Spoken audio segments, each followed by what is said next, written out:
Origins in the heart of Europe, from prehistory to the Germanic tribes.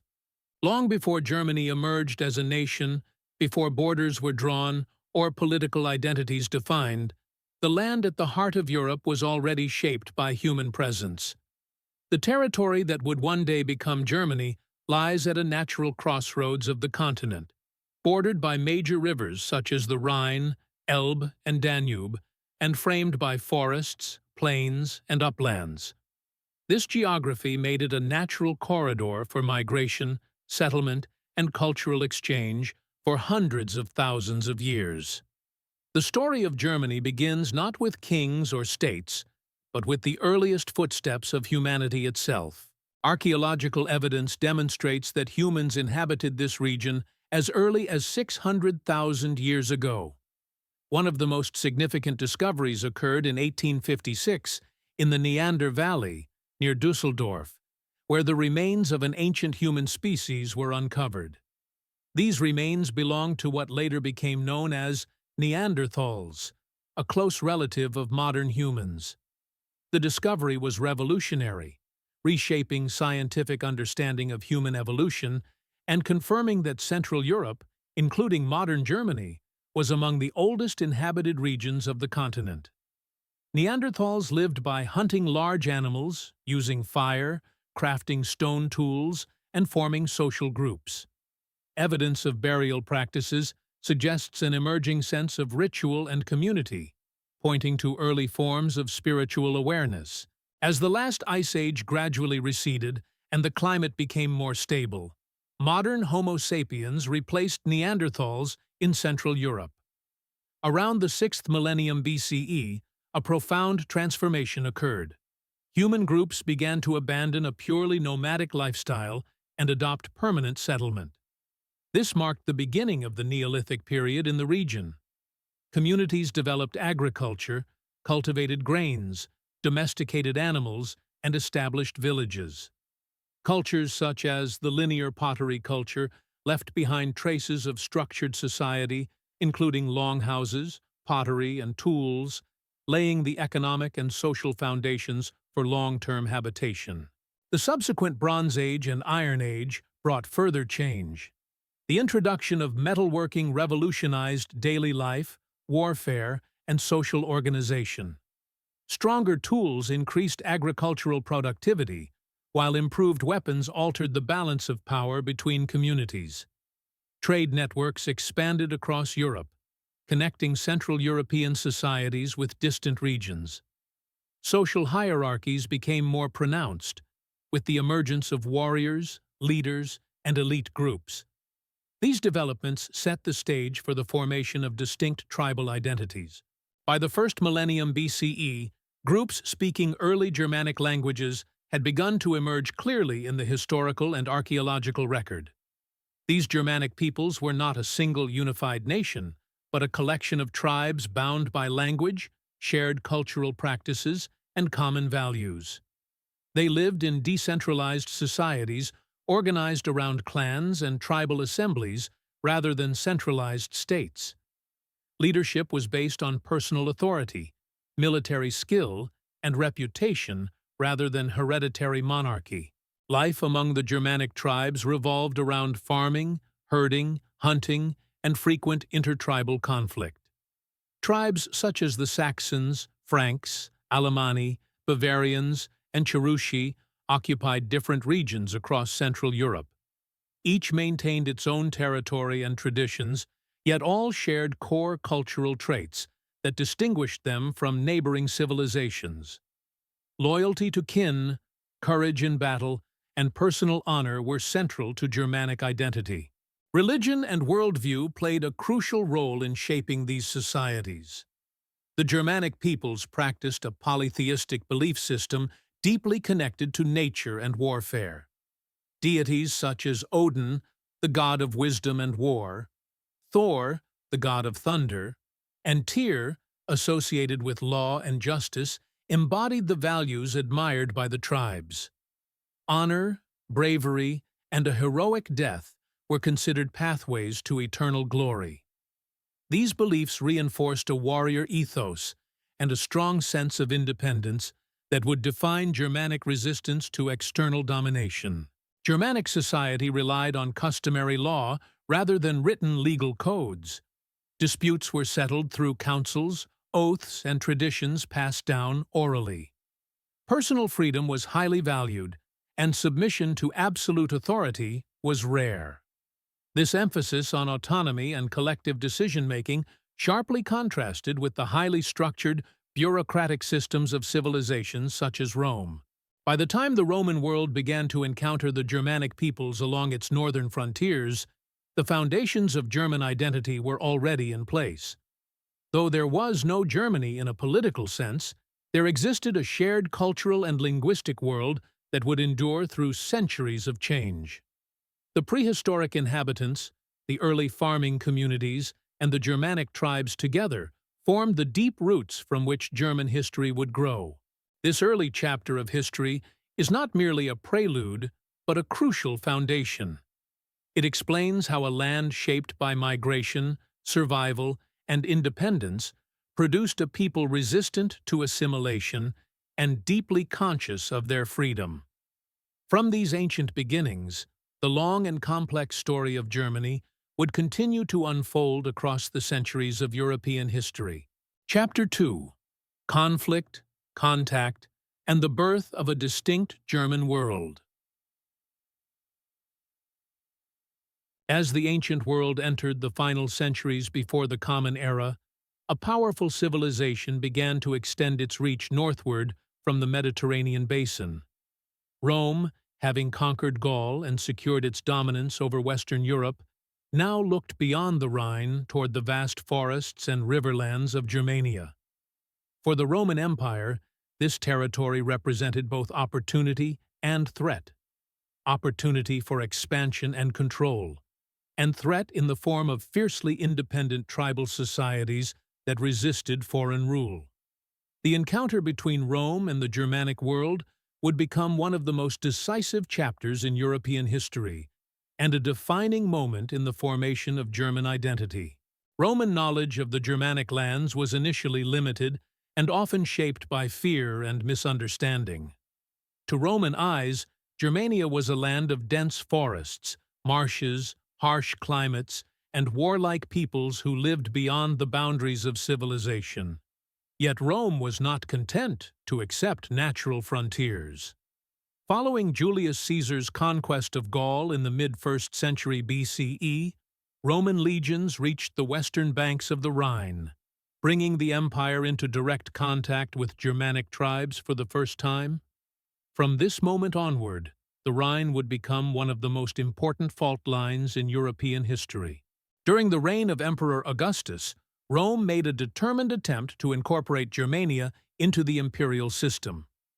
Roman generals crossed the Rhine, built forts, roads, and administrative centers, and sought to transform tribal lands into Roman provinces. Some Germanic leaders cooperated with the empire, seeing alliance with Rome as a path to power and stability. Others resisted, deeply suspicious of Roman authority and cultural domination. This fragile balance between cooperation and resistance would soon be shattered by one of the most consequential military disasters in Roman history. In the year 9 CE, deep within the dense woodlands of northern Germania, 3 Roman legions were annihilated in what became known as the Battle of the Teutoburg Forest. The Roman commander Publius Quinctilius Varus, confident in his control over the region, marched his forces through unfamiliar terrain, unaware that he had been betrayed. The architect of the ambush was Arminius, a Germanic noble of the Cherusci tribe who had been trained in Roman military tactics and served as a Roman officer. Turning Roman discipline against Rome itself, Arminius united several Germanic tribes and lured the legions into a deadly trap. Over several days of fighting in rain-soaked forests, the Roman army was destroyed almost entirely. The impact of Teutoburg was immense. Rome never again attempted to conquer Germania east of the Rhine. The psychological shock was so profound that Augustus is said to have cried out, "Varus, give me back my legions!" Strategically, the defeat marked the end of Roman expansion into the Germanic heartland. Culturally and historically, it preserved the independence of the Germanic world. Without Teutoburg, the Germanic tribes might have been Romanized like Gaul or Hispania.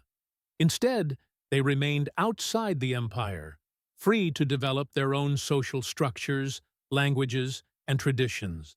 In the centuries that followed, the Rhine and Danube rivers solidified as Rome's northern frontier. Along these borders, Rome constructed an extensive system of fortifications, roads, and military camps known as the limes. Roman towns flourished on the imperial side of the frontier, while Germanic societies continued their tribal way of life beyond it. Despite frequent clashes, the frontier was not merely a line of conflict, but also one of interaction. Trade flowed across the border.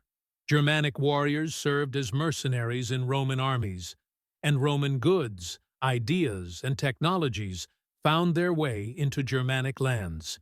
Roman authors such as Tacitus documented the Germanic peoples, often contrasting them with Roman society. In his work, Germania, Tacitus portrayed the tribes as fierce, free, morally upright, and uncorrupted by luxury, an idealized image that would later influence German self-perception centuries afterward. Though written through a Roman lens, such accounts provide invaluable insight into how the Germanic world was perceived and how it defined itself in opposition to Rome. As the Roman Empire entered a period of gradual decline in the 3rd and 4th centuries, the balance of power along the frontier began to shift. Economic strain, political instability, and external pressures weakened Rome's ability to defend its borders. Germanic tribes grew larger and more organized, forming confederations such as the Alemanni and the Franks. Some tribes sought peaceful settlement within Roman territory, while others pressed their advantage through raids and migrations. By the late 4th and 5th centuries, these movements evolved into what later historians would call the migration period. Germanic groups crossed into Roman lands in increasing numbers, sometimes as invaders, sometimes as allies, and sometimes as settlers invited by Roman authorities. The Western Roman Empire, unable to manage these pressures, gradually collapsed. In 476 CE, the deposition of the last Western Roman emperor symbolized the end of Roman rule in the West. For the Germanic peoples, Rome's fall was not merely the collapse of an enemy, but the opening of a new historical era. Former outsiders became rulers of former Roman provinces. Germanic leaders adopted elements of Roman administration, law, and Christianity, blending them with their own traditions. The world that emerged from Rome's ruins was neither fully Roman nor purely Germanic, but a fusion that would shape medieval Europe. This chapter marks a turning point in the story of Germany. Through conflict with Rome, the Germanic tribes defined themselves as a distinct cultural world. Through contact with Rome, they absorbed ideas that would later enable them to build kingdoms and states. The Roman encounter did not erase Germanic identity, it sharpened it.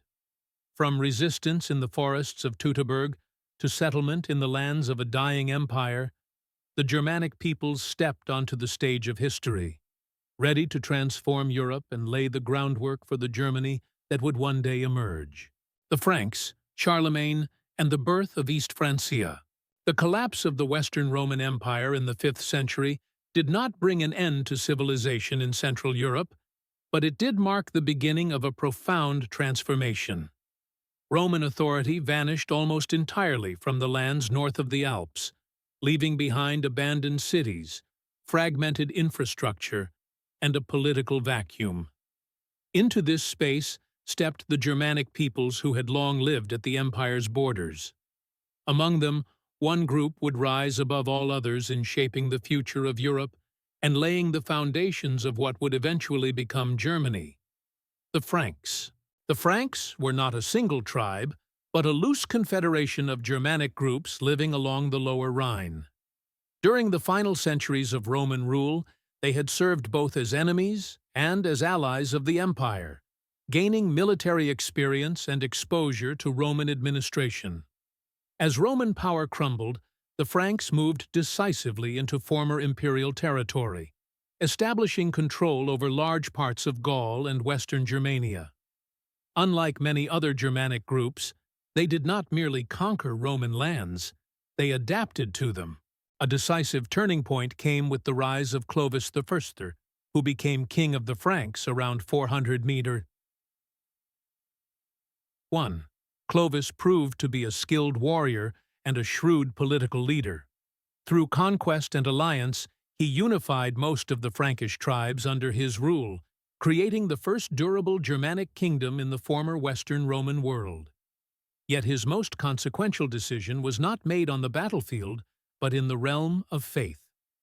Around the year 496, Clovis converted to Christianity in its Roman Catholic form.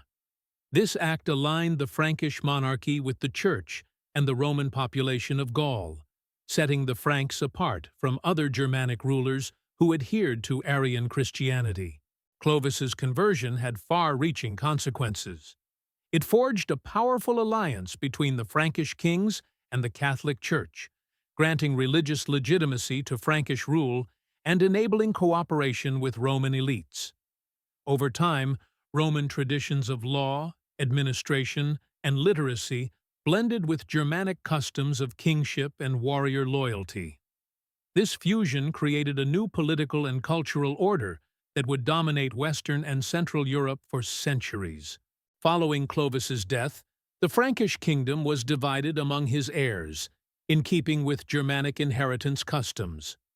Although this practice led to internal conflict and fragmentation, the Frankish realm endured. By the 8th century, real power had shifted from the Merovingian kings to their chief officials, known as the mayors of the palace.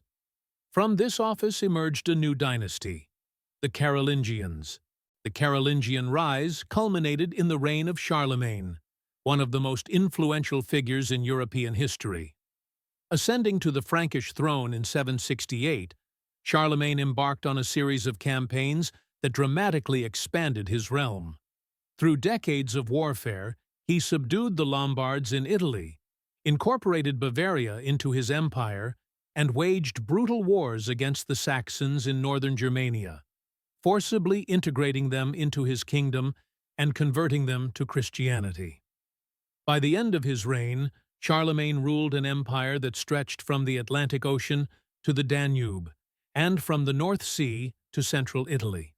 Charlemagne's empire represented more than military conquest.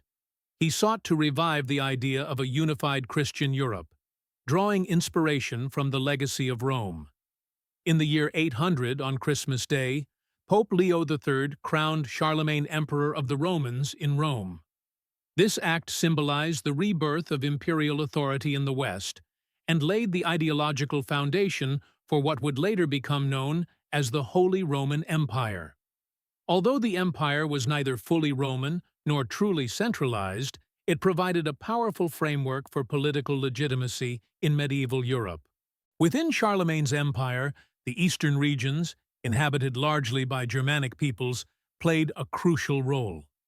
These lands, roughly corresponding to modern Germany, Austria, and parts of Central Europe, retained strong Germanic linguistic and cultural characteristics despite their integration into a broader imperial structure.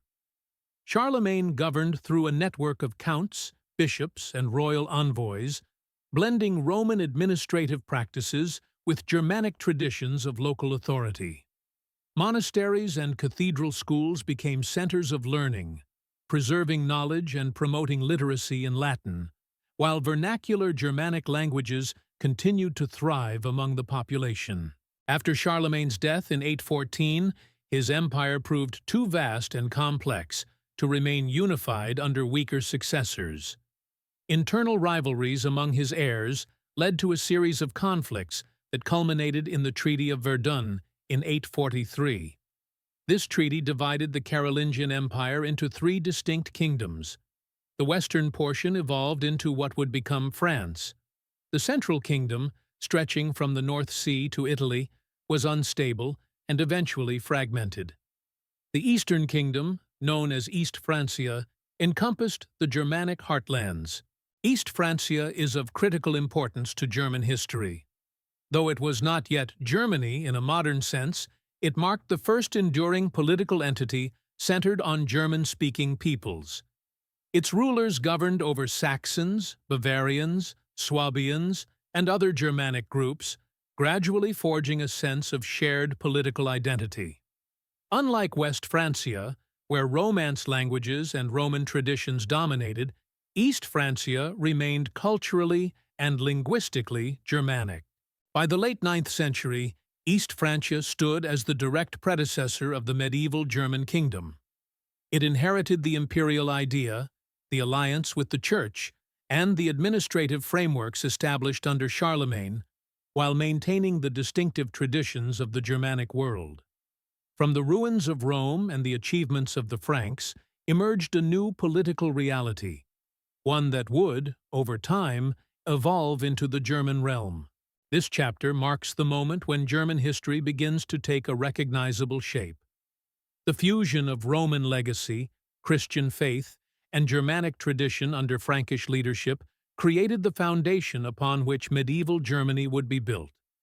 With the formation of East Francia, the path was set toward the emergence of a German kingdom, and, eventually, a German nation, though that journey would still take many centuries to unfold.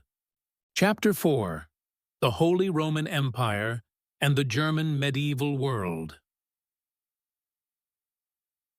By the beginning of the 10th century, the political entity known as East Francia stood at a crossroads.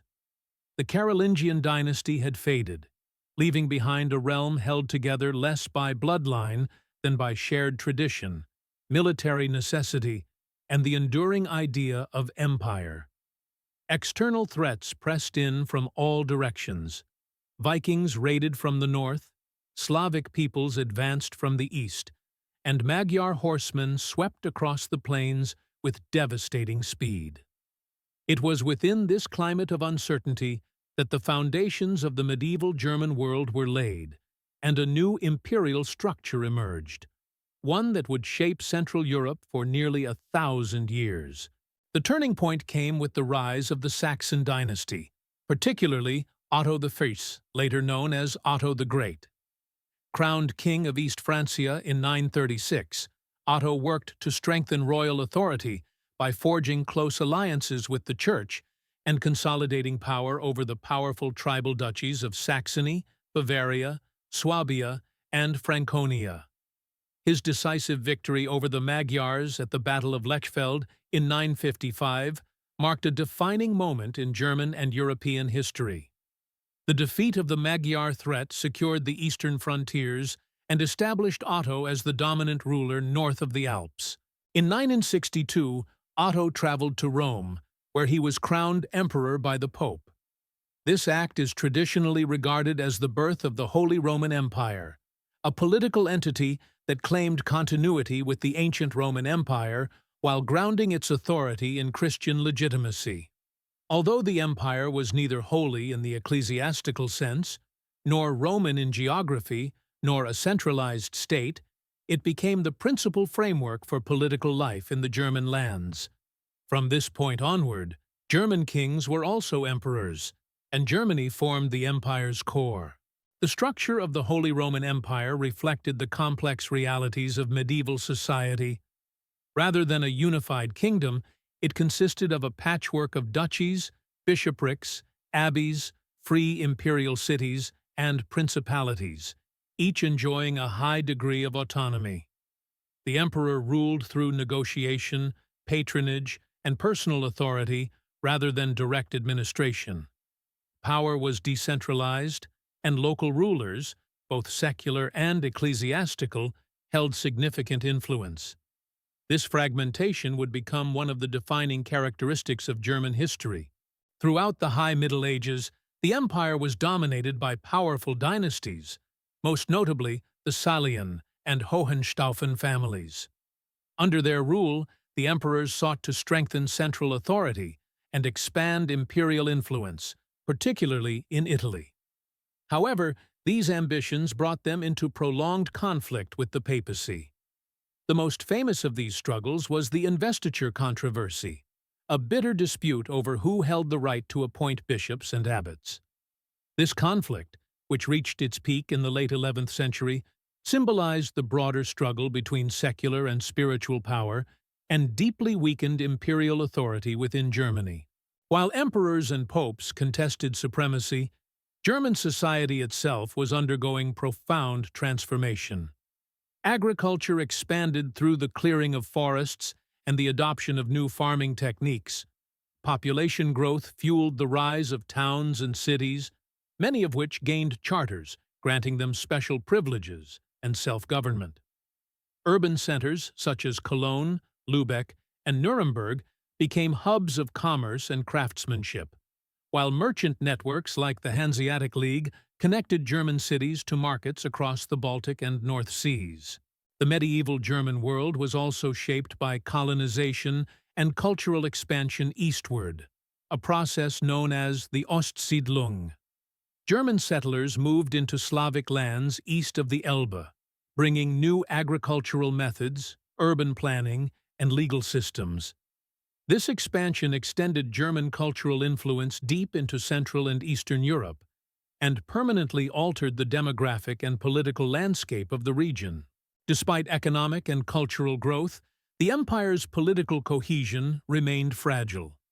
The death of Emperor Frederick II in 1250 ushered in a period known as the Great Interregnum, during which no universally recognized emperor ruled.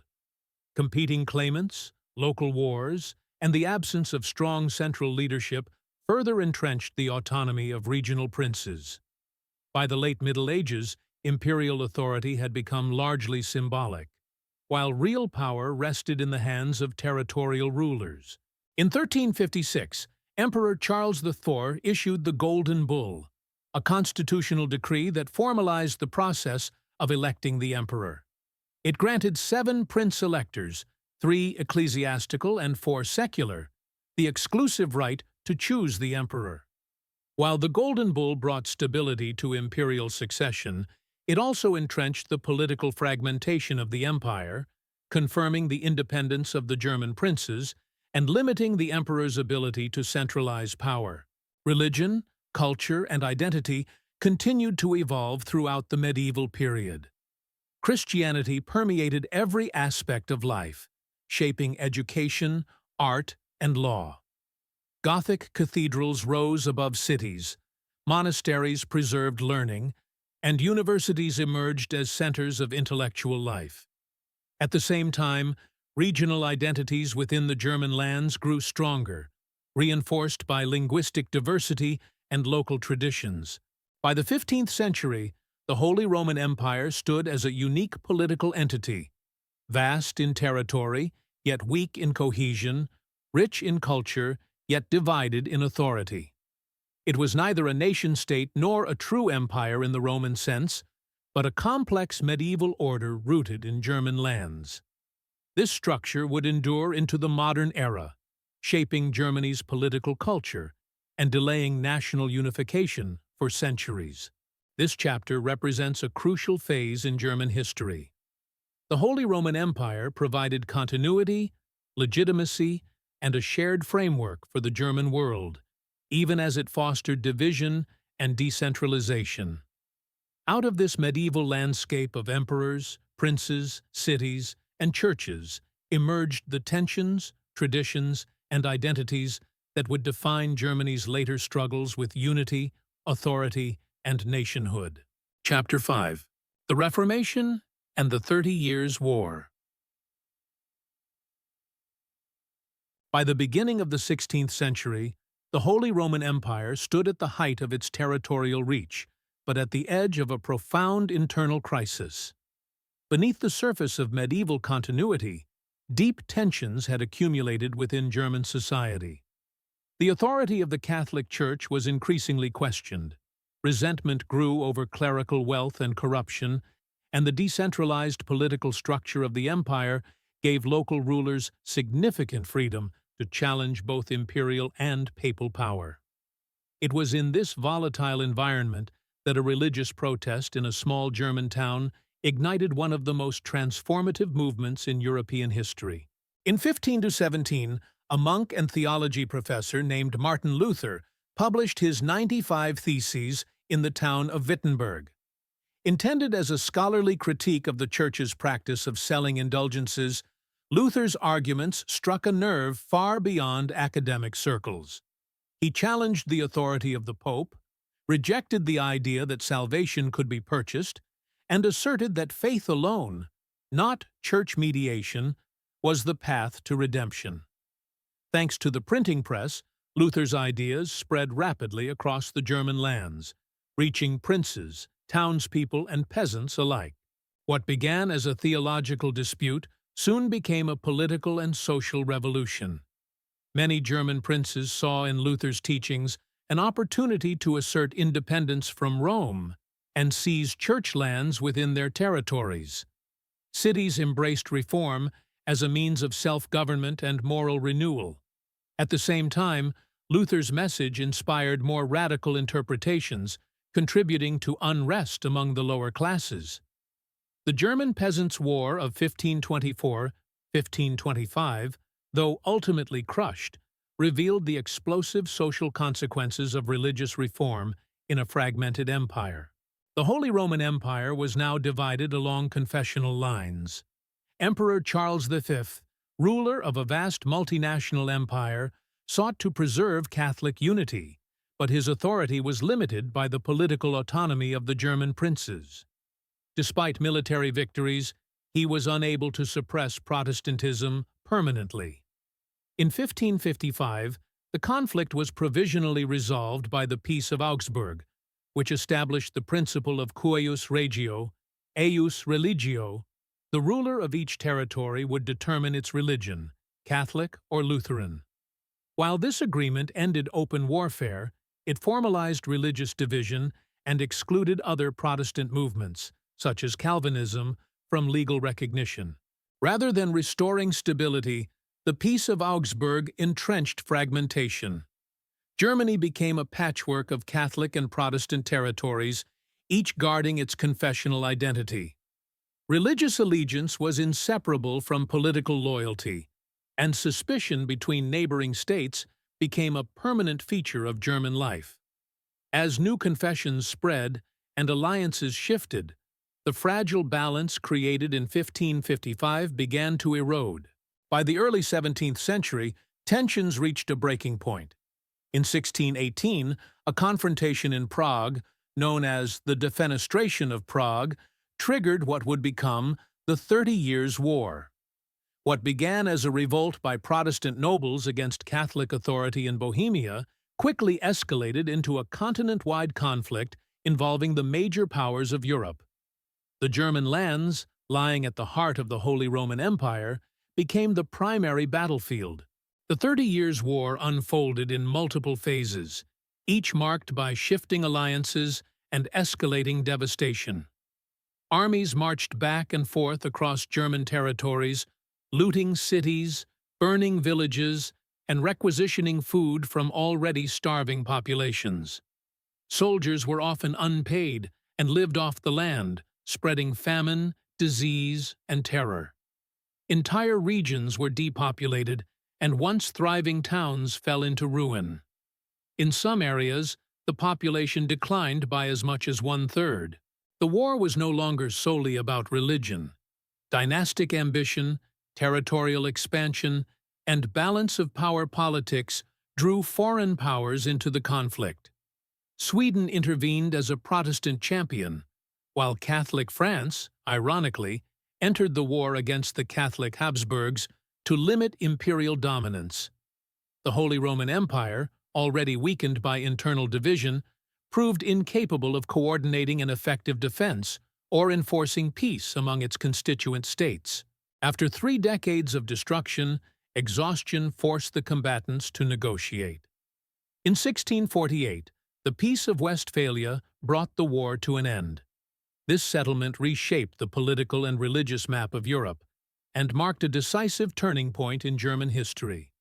The peace confirmed the legal equality of Catholicism, Lutheranism, and Calvinism within the empire, and granted German princes near sovereign authority over their territories. Imperial power was permanently reduced, and the fragmentation of Germany was effectively entrenched. The consequences of the Reformation and the 30 Years' War were profound and lasting. Germany emerged politically weakened, economically devastated, and socially scarred. Yet these crises also produced enduring changes. Religious pluralism became a permanent reality, and the principle of state sovereignty laid the groundwork for the modern European order. The authority of universal institutions, empire and church alike, had been irrevocably diminished. This chapter marks one of the darkest yet most formative periods in German history. The fracture of faith shattered medieval unity, while decades of war destroyed the illusion of imperial cohesion. Out of this devastation emerged a Germany defined not by centralized power, but by diversity, local autonomy, and the painful memory of division. These experiences would shape German political culture for centuries to come, influencing how Germans understood authority, identity, and the cost of ideological conflict. Chapter 6. Order from Fragmentation. Prussia, Enlightenment, and the Road to German Unification. The Peace of Westphalia in 1648 ended one of the most destructive wars in European history, but it left the German lands deeply fragmented. The Holy Roman Empire survived in name, yet its authority was largely ceremonial. Hundreds of states, kingdoms, duchies, bishoprics, and free cities exercised near-sovereign power within their own borders. In the aftermath of devastation, recovery was slow, uneven, and shaped by local initiative rather than imperial direction. From this fractured landscape, however, new forces would emerge that would gradually reshape the German world and set it on a path toward unity. Among the many German states, one would rise with exceptional speed and discipline: Brandenburg, Prussia. Located on the northeastern fringe of the German lands, Prussia lacked the natural wealth and cultural prestige of older regions. Yet it possessed a decisive advantage: strong, centralized leadership. Beginning with the Great Elector, Frederick William, in the late 17th century, Prussia pursued a deliberate strategy of state-building. Scarred by the destruction of war, its rulers prioritized military strength, administrative efficiency, and fiscal discipline above all else. Prussia's transformation continued under Frederick William I, known as the Soldier King, who created one of Europe's most formidable standing armies while imposing strict order on society. Military service became a pillar of Prussian identity, and the state developed a highly professional bureaucracy that valued merit, loyalty, and obedience. Unlike many German territories still governed by tradition and privilege, Prussia increasingly resembled a modern state. This process reached its height under Frederick II, Frederick the Great, who ascended the throne in 1740. A product of the Enlightenment, Frederick combined absolutist rule with intellectual openness. He promoted religious tolerance, reformed the legal system, encouraged agriculture and industry, and welcomed thinkers, artists, and refugees from across Europe. At the same time, he proved to be a brilliant military commander.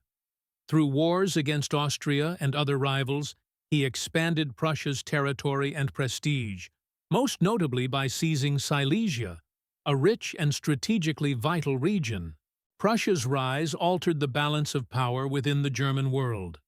For centuries, Austria had been the dominant German-speaking power, closely associated with the imperial crown and Catholic tradition.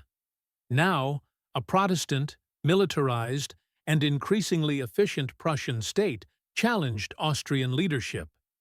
This rivalry, often described as the Austro-Prussian dualism, would shape German politics for more than a century. While rulers strengthened states from above, ideas were transforming society from below. The Enlightenment spread across the German lands, emphasizing reason, education, and reform. Universities flourished, philosophy and science advanced, and a shared German literary culture began to emerge. Thinkers such as Immanuel Kant articulated universal principles of reason and morality, while writers and poets helped shape a sense of cultural unity that transcended political borders. Though Germany remained divided, the idea of a common German identity was slowly taking root. This intellectual awakening was dramatically disrupted by the French Revolution and the rise of Napoleon Bonaparte. French armies swept across Europe, dismantling the old political order. In 1806, Napoleon forced the dissolution of the Holy Roman Empire, ending an institution that had endured for nearly 1,000 years. Many German states were reorganized under French influence, and Napoleon's reforms introduced modern legal codes, administrative systems, and the principle of equality before the law. For the German lands, Napoleonic domination was both humiliating and transformative. French control exposed the weakness of traditional structures and intensified calls for reform. In Prussia, defeat prompted sweeping changes. Serfdom was abolished, education was modernized, and the army was reorganized along professional lines. At the same time, resistance to foreign rule fueled a surge of German nationalism. Intellectuals and reformers increasingly spoke of a united German nation bound by language, culture, and shared destiny.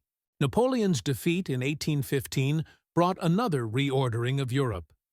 The Congress of Vienna restored conservative monarchies and sought to preserve stability, but it could not erase the forces unleashed by revolution and war. The German lands were reorganized into the German Confederation, a loose association of 39 states dominated by Austria and Prussia. While this arrangement maintained fragmentation, it also created a framework for cooperation and economic integration. Economic change accelerated these developments. Industrialization spread across German regions, particularly in Prussia and the Rhineland. Railways, factories, and urban centers transformed society and linked territories more closely together. The creation of the Zollverein, a customs union led by Prussia, eliminated internal trade barriers and fostered economic unity across much of Germany. Although Austria remained politically influential, it was excluded from this economic system, a fact that would have lasting consequences. By the mid-19th century, Germany stood at a decisive crossroads. Politically divided, economically interconnected, and culturally awakening, the German world was increasingly aware of its own contradictions. Liberal movements demanded constitutional government and national unity, while conservative rulers sought to preserve their authority.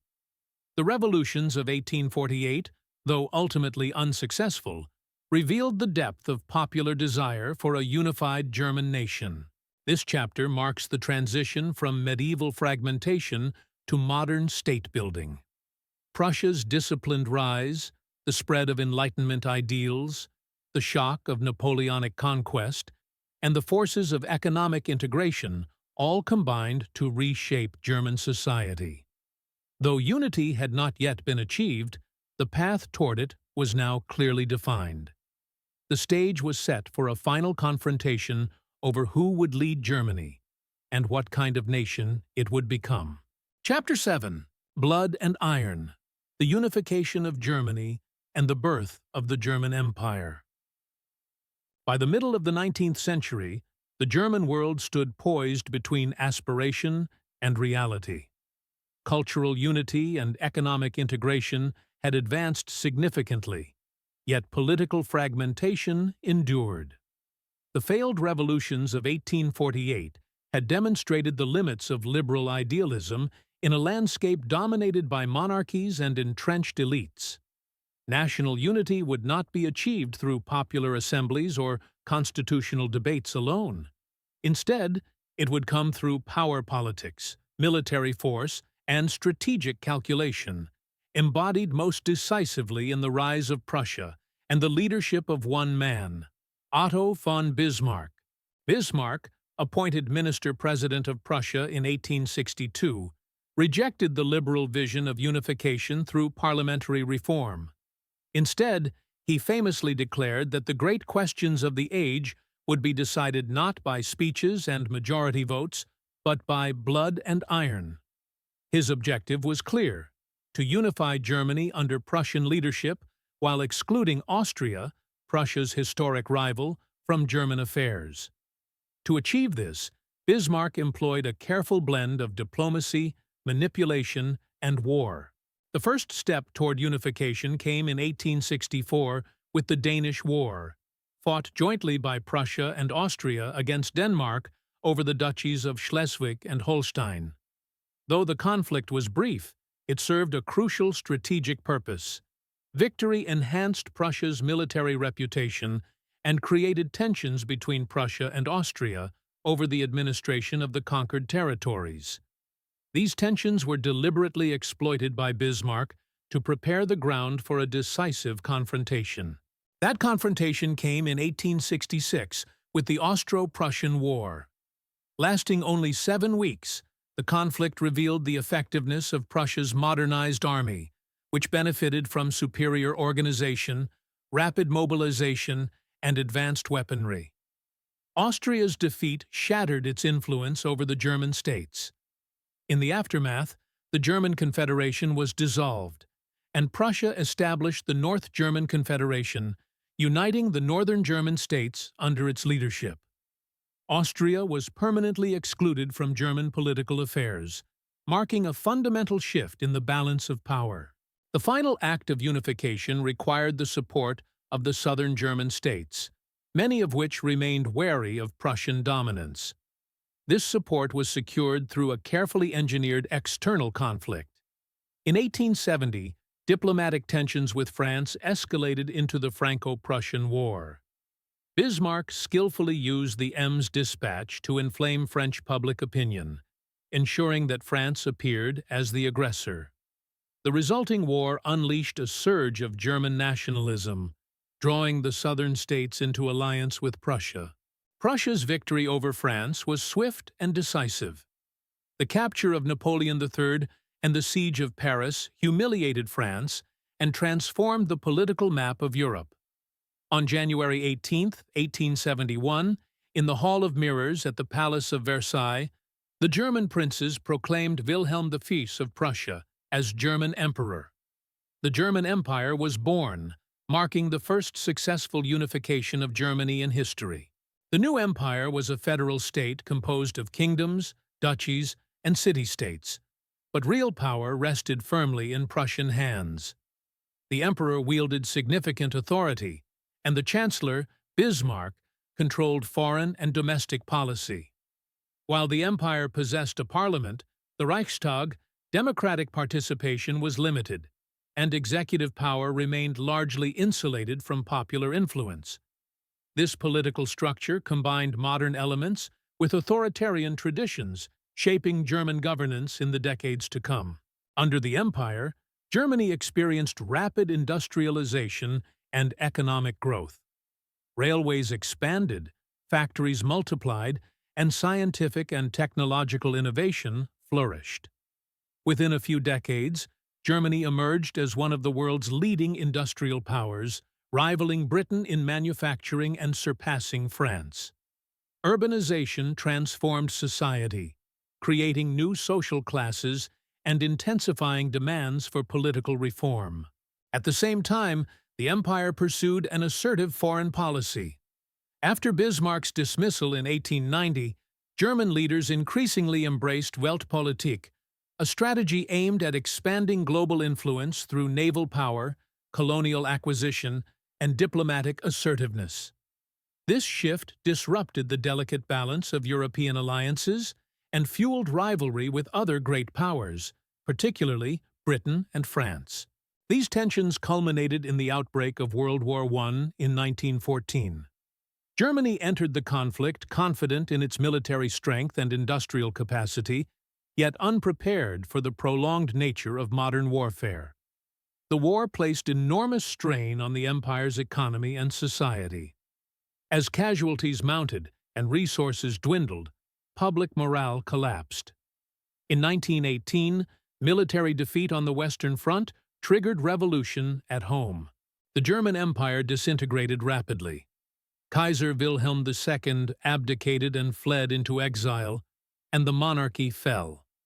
After less than 50 years, the empire that had unified Germany through force now collapsed under the weight of total war.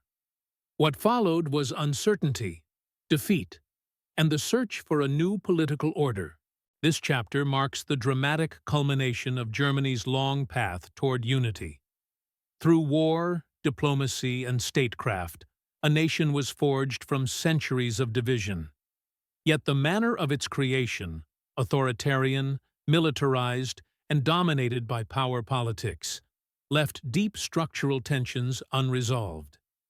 These tensions would shape Germany's next chapter, as the young nation struggled to reconcile unity with democracy, strength with stability, and ambition with restraint.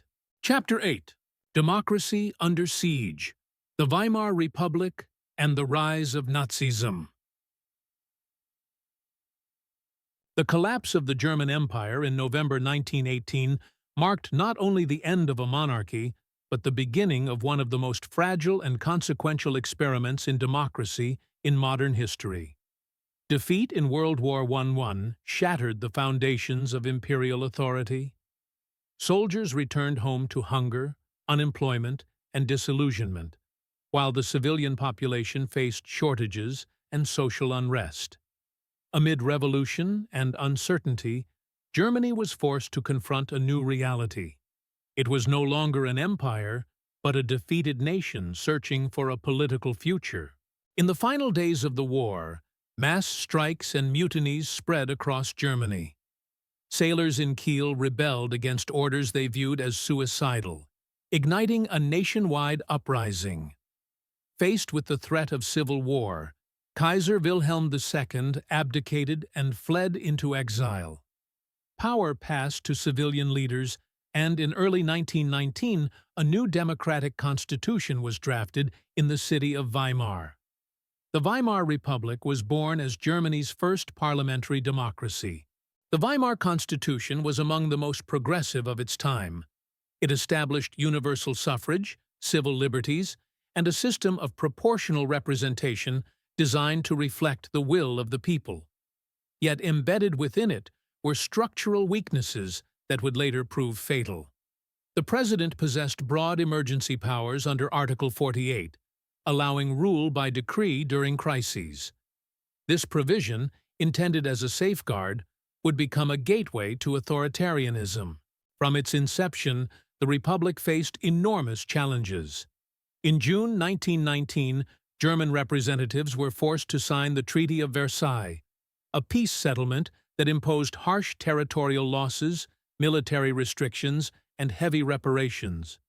Many Germans viewed the treaty as a national humiliation and rejected responsibility for the war.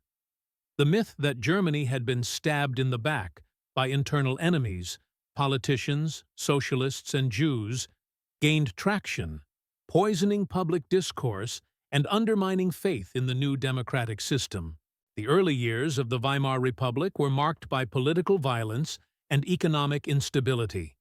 Extremist groups on both the left and the right attempted to overthrow the government.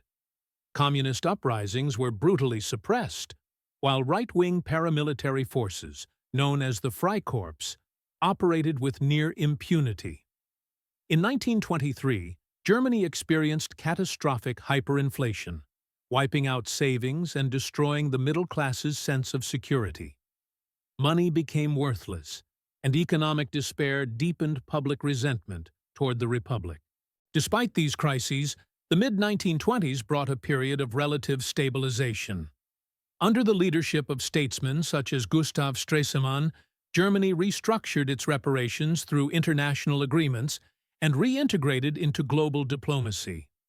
Cultural life flourished in cities like Berlin, which became centers of art, science, and intellectual innovation. Yet this stability was fragile, built on foreign loans, and vulnerable to global economic shocks. That shock arrived in 1929 with the Great Depression.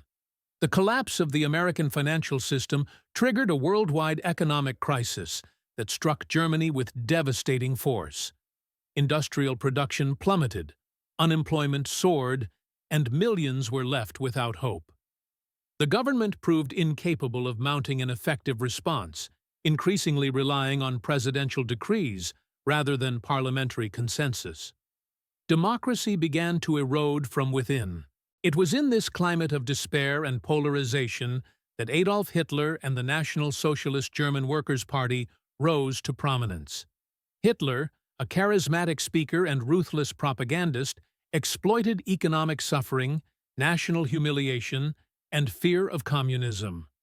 He promised national revival, strong leadership, and the restoration of German pride. Through mass rallies, symbolism, and relentless messaging, the Nazis transformed resentment into political power.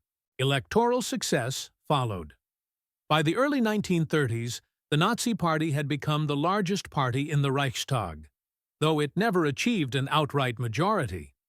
Conservative elites, convinced they could control Hitler and use his popularity to stabilize the state, made a fateful decision. On January 30, 1933, President Paul von Hindenburg appointed Adolf Hitler as Chancellor of Germany. This appointment marked the end of the Weimar Republic in all but name. Within weeks, the Nazis moved to dismantle democratic institutions.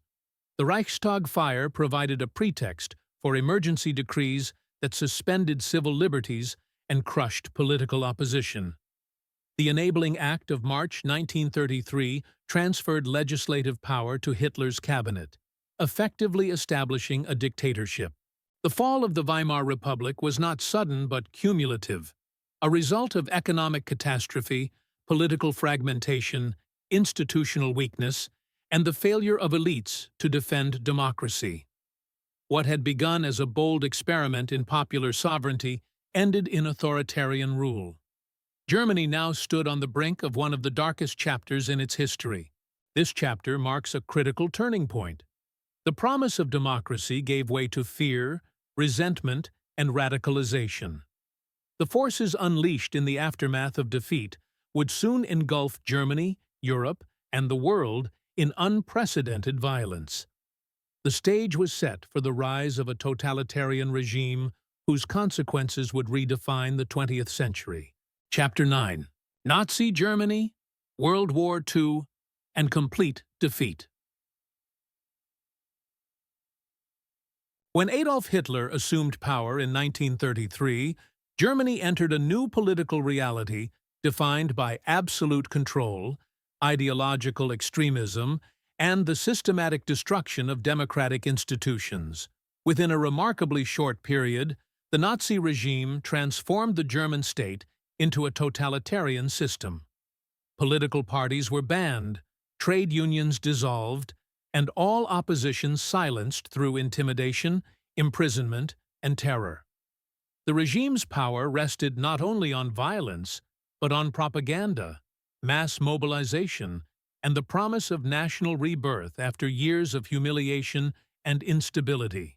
Central to Nazi ideology was an obsessive belief in racial hierarchy.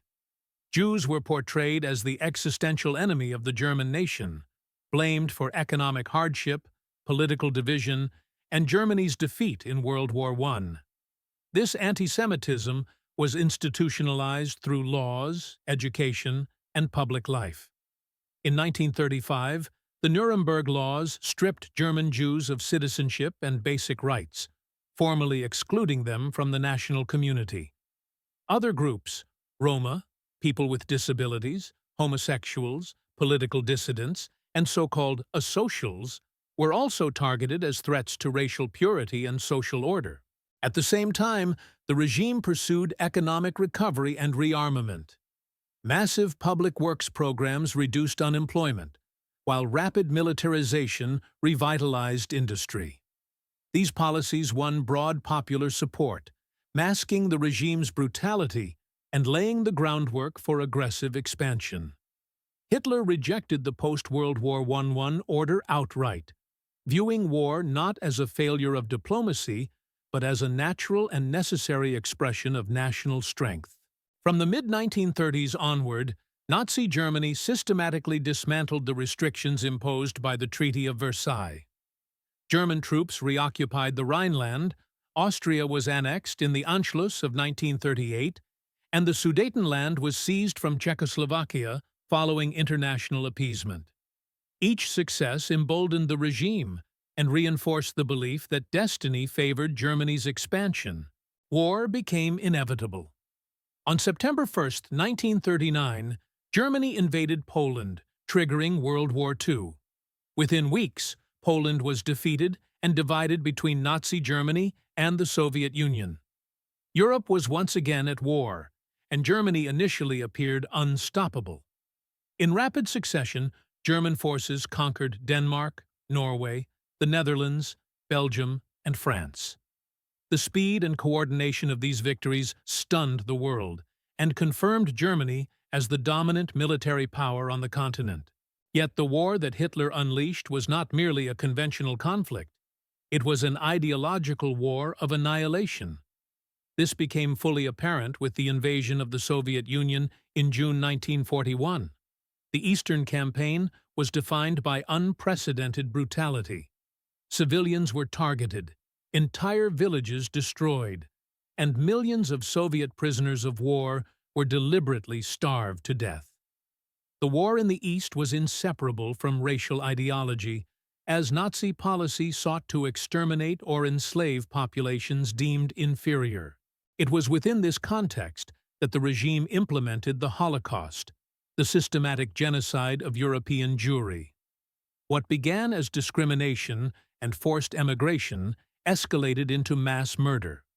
Einsatzgruppen carried out mass shootings behind the front lines, while extermination camps such as Auschwitz, Treblinka, and Sobibor were constructed to industrialize death. By the end of the war, approximately 6 million Jews had been murdered. The Holocaust stands as one of the most profound crimes in human history, revealing the full moral collapse of the Nazi state. As the war expanded, Germany faced enemies with vastly superior resources. The entry of the United States after 1941 and the resilience of the Soviet Union transformed the conflict into a global struggle that Germany could not sustain. Strategic bombing devastated German cities, destroying infrastructure and civilian morale. On the Eastern Front, catastrophic defeats, most notably at Stalingrad, marked the turning point of the war. By 1944, Germany was fighting a losing battle on all fronts. Allied forces landed in Normandy, opening a second front in Western Europe, while the Red Army advanced relentlessly from the east. Inside Germany, the regime responded to impending defeat with increased repression, forcing civilians into total war mobilization and executing perceived traitors. Even as defeat became inevitable, Hitler refused to surrender, condemning the nation to further destruction.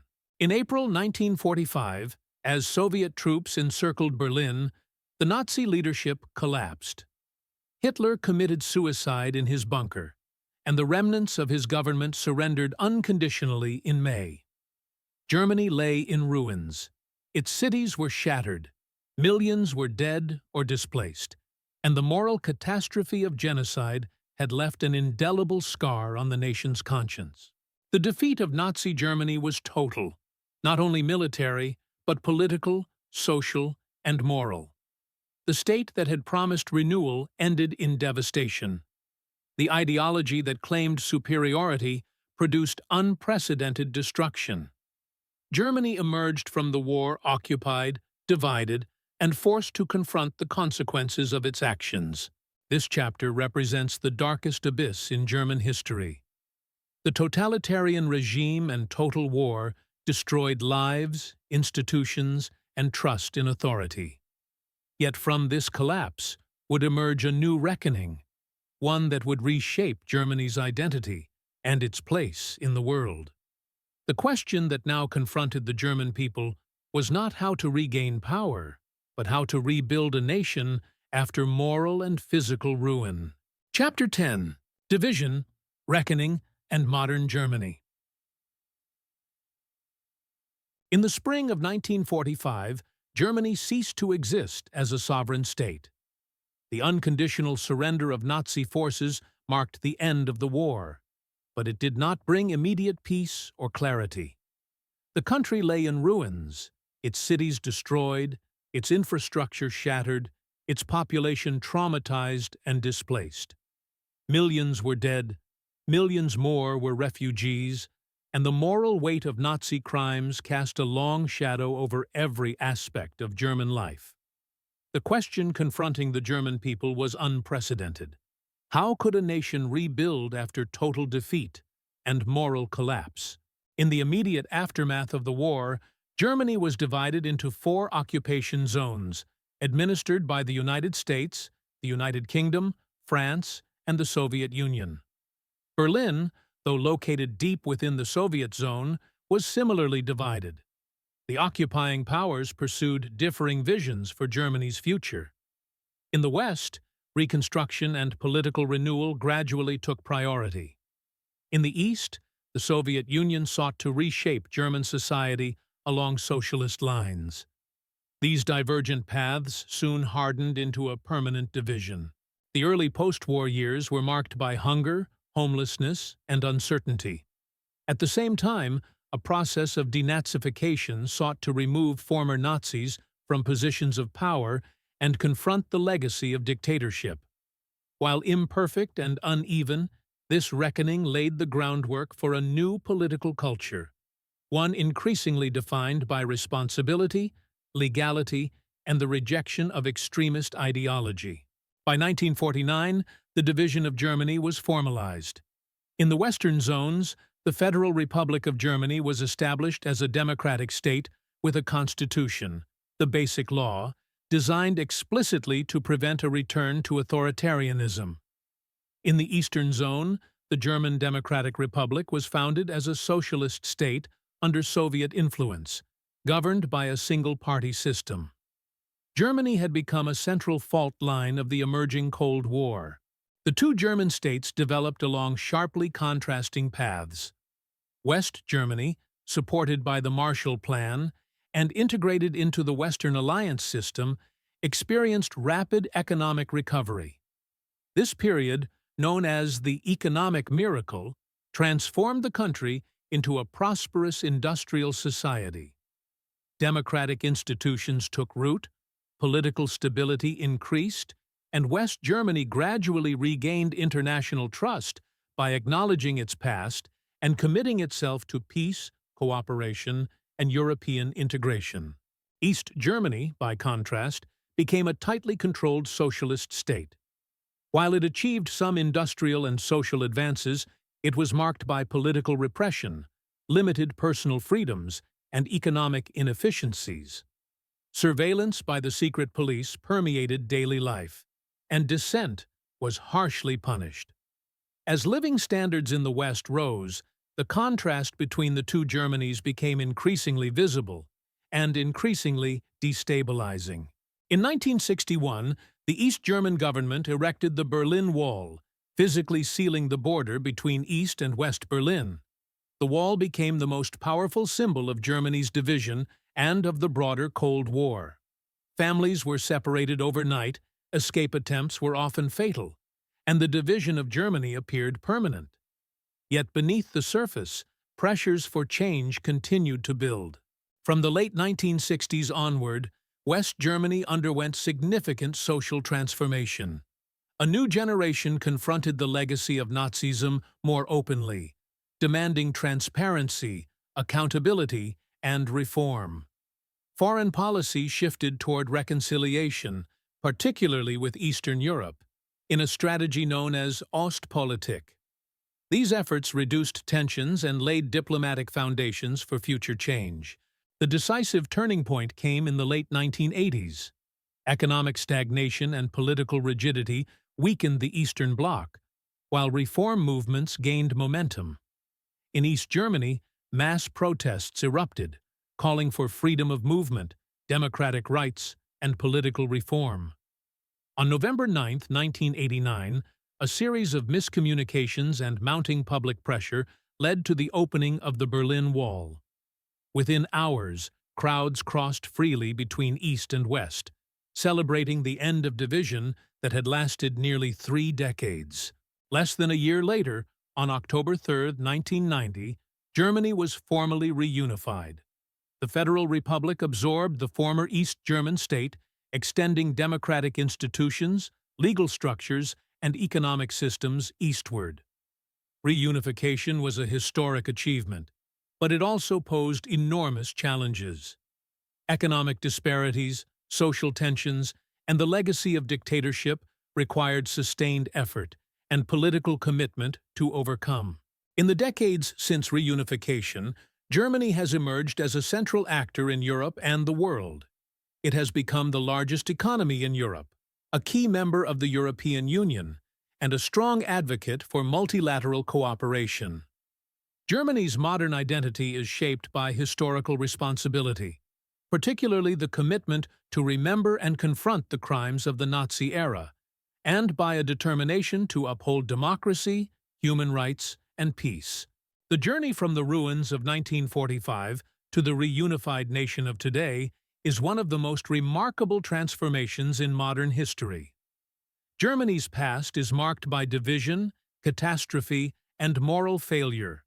Yet its recovery demonstrates the possibility of renewal through accountability, institutional strength, and collective resolve. This final chapter completes the long arc of German history. From ancient tribal societies to medieval empire, from fragmentation to unification, from dictatorship to democracy, Germany's story is one of continual reinvention. It stands today not as a nation defined solely by its darkest moments, but as one shaped by the determination to learn from them, and to build a future rooted in responsibility, unity, and peace.